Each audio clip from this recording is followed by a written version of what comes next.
Mawa heran Inara Rusli Insan ribut soal CCTV. Kalau tak salah, ngapain takut? Pihak Wardatina Mawa heran Inara Rusli dan Insanul Fahmi sibuk mengurusi masalah CCTV alih-alih fokus dengan laporan perzinaan. Polemik rumah tangga pengusaha asal Medan, Insanul Fahmi dengan istrinya, Wardatina Mawa yang menyeret nama Inara Rusli terus bergulir. Inara dan Insan kini menghadapi laporan polisi oleh Mawa terkait tudingan perselingkuhan dan perzinaan sejak 22 November 2025 lalu. Kasus itu kini masih bergulir di Polda Metro Jaya dan siap dilakukan gelar perkara.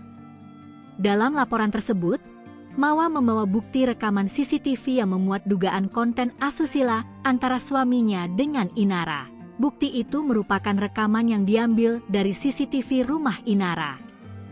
Atas hal itu, Inara menempuh jalur hukum ke Bareskrim Polri dan melaporkan sejumlah nama, termasuk Mawa dan Virgon dengan dugaan ilegal akses.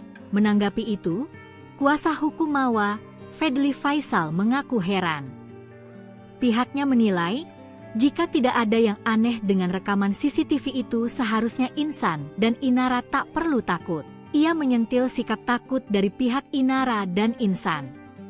Seharusnya, Inara dan Insan lebih fokus pada perkara perzinaan saja. Terakhir, ia menyarankan Insan dan Inara menguji bukti CCTV itu saja.